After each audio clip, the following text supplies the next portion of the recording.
Welcome eight unitedist.com। And आज की video के अंदर हम जो टॉपिक डिस्कस करने वाले हैं वो बहुत ही एक्सट्रीमली इंपॉर्टेंट है for all the competitive exam. और हर कॉम्पिटिटिव एग्जाम के अंदर एक क्वेश्चन इस चैप्टर से आता है, चाहे वो यूपीएससी हो, चाहे वो एसएससी हो, चाहे वो कोई भी एग्जाम हो, यहाँ से एक क्वेश्चन बनता ही बनता है। और उस टॉपिक का नाम है Mughal empire. You can read this post on our website unitedist.com। यहाँ पे हमने प्लेलिस्ट दे रखी है यूट्यूब के लेक्चर्स की भी और एनसीईआरटी चैप्टर्स की भी। अब बात करते हैं सबसे पहले पॉलिटिकल हिस्ट्री की। पॉलिटिकल हिस्ट्री में सबसे पहले जो पॉलिटिकल हिस्ट्री आती है वो आती है बाबर की। बाबर मुगल एम्पायर का फाउंडर था, founder of the Mughal empire, और उसका नाम जहूरुद्दीन मोहम्मद था।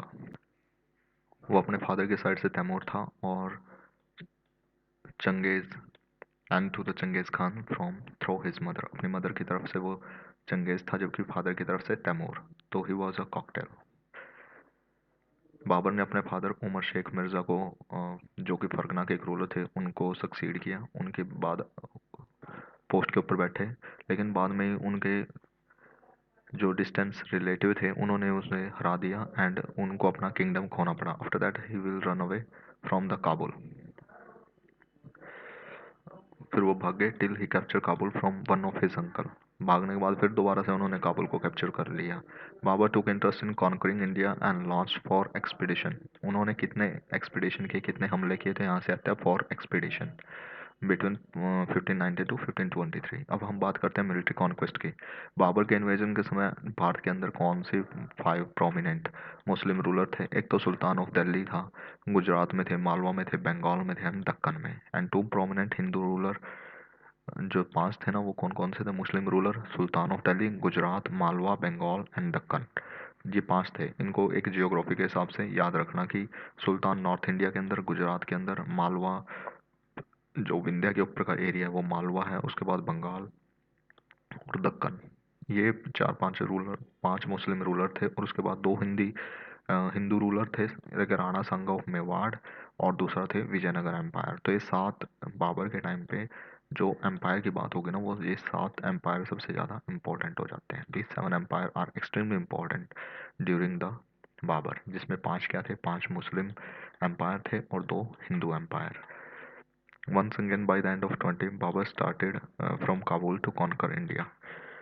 तो 1525 में बाबर ने फिर काबुल से इंडिया को जीतने के लिए स्टार्ट किया। सबसे पहले उसने लाहौर जीत लिया इजीली, दौलत खान लोधी को हरा करके। उसके बाद फिर उन्होंने दिल्ली की तरफ प्रोसीड किया और इब्राहिम लोधी उस टाइम पे सुल्तान था। तो एक क्वेश्चन आता है कि बाबर के टाइम में दिल्ली का सुल्तान कौन था? तो he was the Ibrahim Lodhi.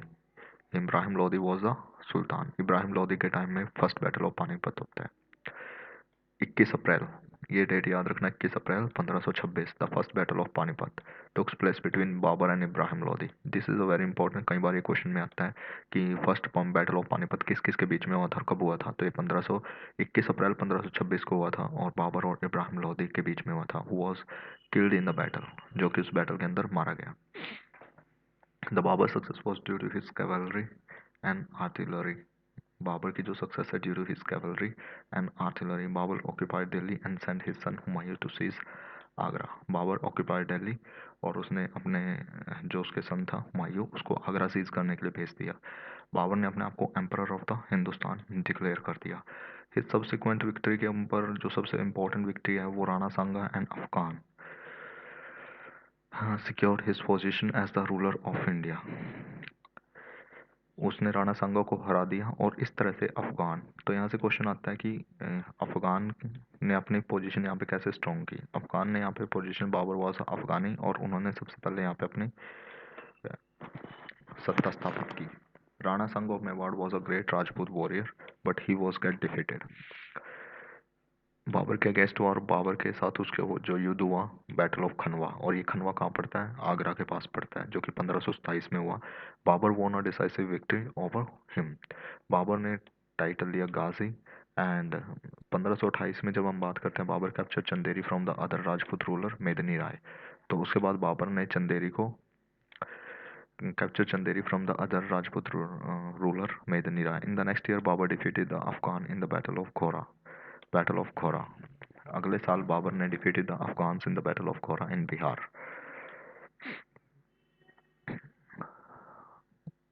Bihar के अंदर भी जो अफगान थे ना, उनको भी बैटल ऑफ घोरा के अंदर हरा दिया। By this victory Babur consolidated his power in India and Babur died 1530 के अंदर बाबर की डेथ हो गई।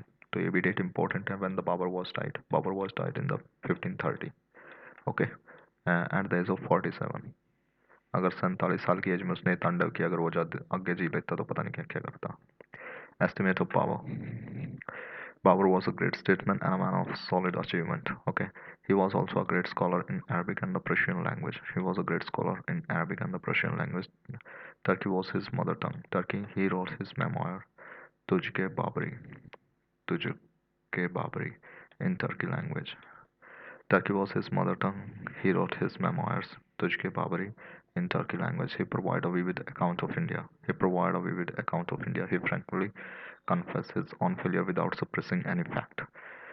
उसने अपने जो फेलियर्स थे उनको भी बिल्कुल अच्छे से उसमें बताया हुआ है बिना कुछ छुपाए। He was a naturalist and describe the flora and fauna of India.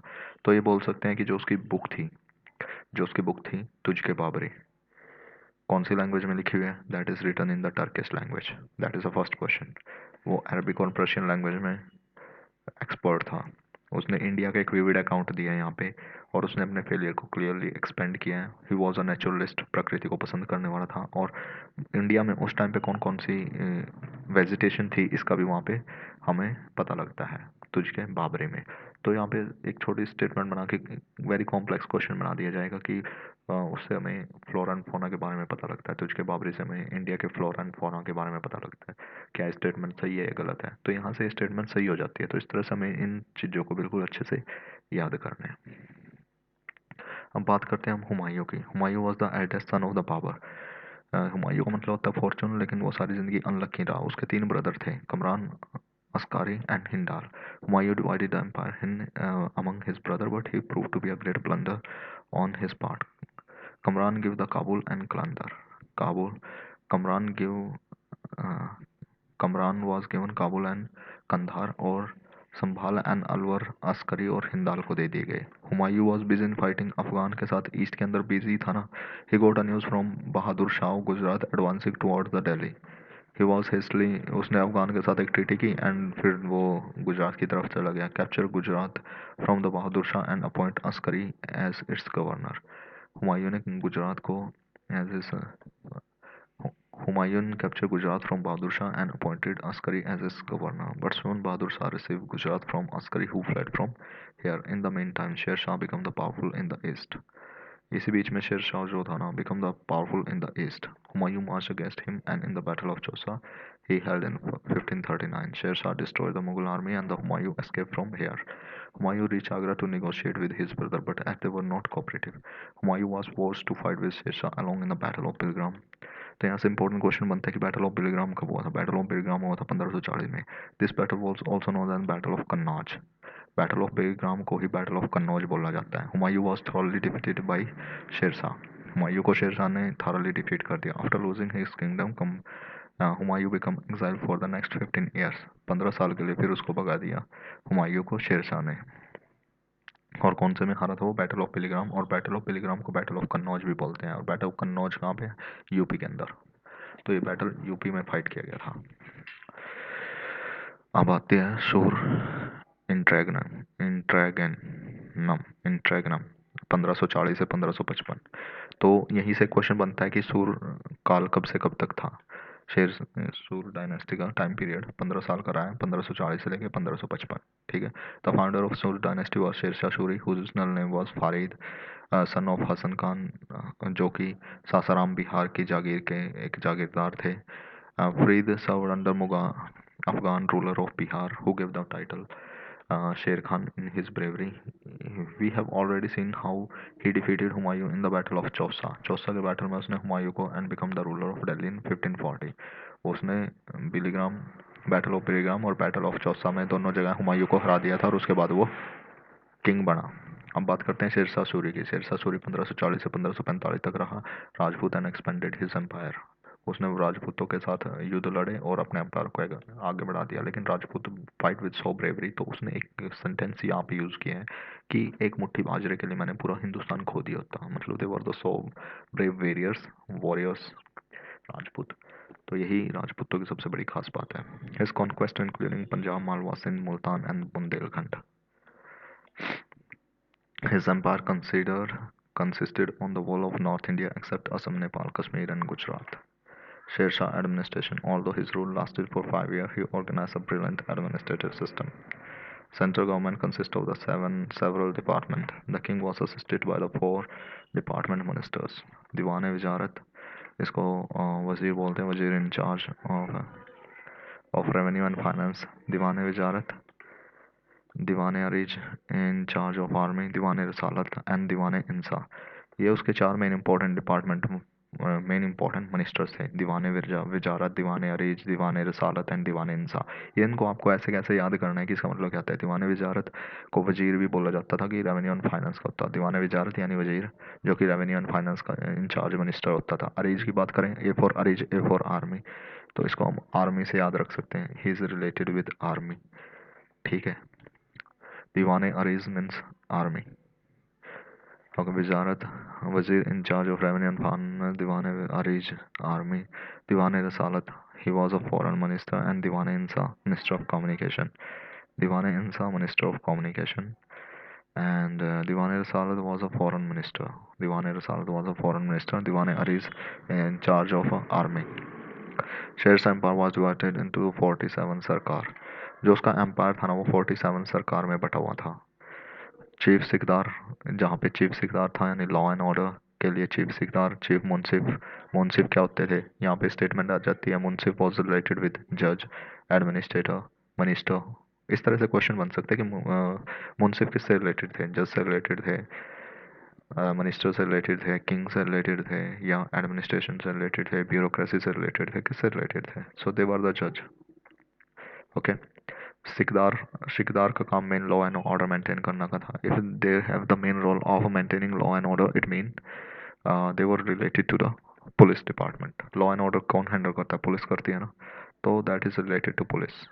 तो आप बोल देते हैं Shikdar, there was Shikdar in the Sher Shah Suri empire. Shikdar was related with police department, administrative department, judicial department, minister. तो क्या थे, मतलब एक सिंपल सा क्वेश्चन बन सकता है सिर्फ एक कीवर्ड के ऊपर, है ना. तो थोड़ा सा अपनी क्रिएटिविटी को इनहेंस हमें यहाँ पे करना चाहिए. ये सरकार वॉज डिवाइडेड इनटू 7 परगना. अब हमारे पास 47 सरकार थे. सरकार थी, सरकार के अंदर परगना आ गया इसके नीचे. परगना, तो सरकार आएगी, सरकार के नीचे परगना आएगा. सुबह सरकार परगना. शिकदार, जो मिलिट्री ऑफिसर होता था, यानी जो पुलिस या मिलिट्री बोल सकते हैं हम इसे, उसे बोलते हैं शिकदार. अमीन, अमीन का काम होता है लैंड रेवेन्यू करने का. एंड फौजदार, फौजदार ट्रेजर का काम करते थे. एंड कारकुन, कारकुन वर द अकाउंटेंट. तो ये कीवर्ड भी इंपॉर्टेंट है. फौजदार क्या थे, ये मैचिंग में आ जाएगा. 1 2 3 4, ये 2 3 4, किन को मैच करो, मैच द फॉलोइंग. ऊपर नीचे दे देंगे. शिकदार किससे रिलेटेड थे, लॉ एंड ऑर्डर मेंटेन करते हैं, तो ऑब्वियसली मिलिट्री ऑफिसर होंगे या पुलिस ऑफिसर होंगे. अमीन लैंड रेवेन्यू ऑफिसर थे. फौजदार जो थे वो ट्रेजर थे. और कारकुन अकाउंटेंट थे. इंचार्ज ऑफ ईच परगना के वो इस तरह से इंचार्ज थे. और उनको एक, there were also many administrative unit called iqta. यहाँ पे इक्ता का कॉन्सेप्ट भी था. तो यहाँ पे क्वेश्चन आ सकता है, क्या शेरशाह सूरी के टाइम में इक्ता सिस्टम था, तो था, यस. तो यहाँ से स्टेटमेंट ठीक हो जाएगा.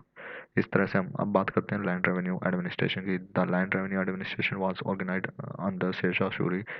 शेरशाह वो था ना, बहुत ही वेल ऑर्गेनाइज था. और जो लैंड सर्विस था वो बहुत ही केयरफुली किया गया था. कल्टिवेटेड लैंड को 3 क्लासेस के अंदर क्लासिफाई किया गया था. एक थी good, mid and bad. Good, middle and bad, ये 3 थी यहाँ पे. The state share was 1/3 of the average product and it was paid in cash और क्रॉप. ठीक है. His revenue reform increase the revenue of the state.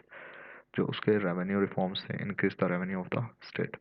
Sher Shah introduce new silver coin. उन्होंने ना एक सिल्वर कॉइन इंट्रोड्यूस किया जिसका नाम था दाम. They were in circulation till 1835. Sher Shah has also improve the communication by laying four important highways.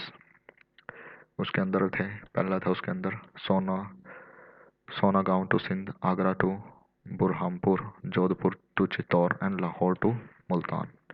सोनाग्राम to Sindh, Agra to Burhanpur, Jodhpur to Chittor, and Lahore to Multan. Rest house was built on the highway for the convenience of the traveler. Police was efficiently organized and crime was less. During the lesson, the military administration was efficiently recognized, and Sher borrowed many ideas like the blending of forces from the Alauddin Khilji. Sher borrowed the many ideas like the blending of forces from the Alauddin Khilji. Sonagram to Sindh, पहला उसने क्या दिया, Sonargaon to Sindh, Agra to Berhampur, Jodhpur to Chittor and Lahore to Multan. ये चार उन्होंने communication highway setup किए। ये चार बहुत इंपॉर्टेंट है। लाहौर से मुल्तान का भी उसने बनाया, जोधपुर से चित्तौड़, आगरा से बरहमपुर, सोनाग्राम से सिंध। सोनाग्राम से सिंध, आगरा से बहरमपुर, जोधपुर से चित्तौड़ एंड लाहौर से मुल्तान। कन्वीनियंस के लिए बनाए थे। Police was efficiently organize and crime बहुत कम था उसके टाइम में ना। efficiently reorganized and Sher Shah borrowed many ideas like the branding of forces from the Alauddin Khilji. अब बात करते हैं हम एस्टिमेट्स की, कि उसके एस्टिमेट कैसे थे। जो एस्टिमेट्स है ना, हम नेक्स्ट वीडियो के अंदर कंप्लीट करेंगे, तो नहीं तो ये वीडियो बहुत ही ज़्यादा लंबा हो जाएगा। I am really thankful to you, please like it, share it, subscribe, और जितना भी हो सके प्लीज़ इस वीडियो को शेयर कीजिए। I will be really very thankful to you, you are really my strength, thank you. And if you want to buy the PDF, इसका PDF करना है तो डिस्क्रिप्शन में लिंक मिल जाएगा, वहाँ से जाके आप इसका पीडीएफ बाय भी कर सकते हो। Thank you.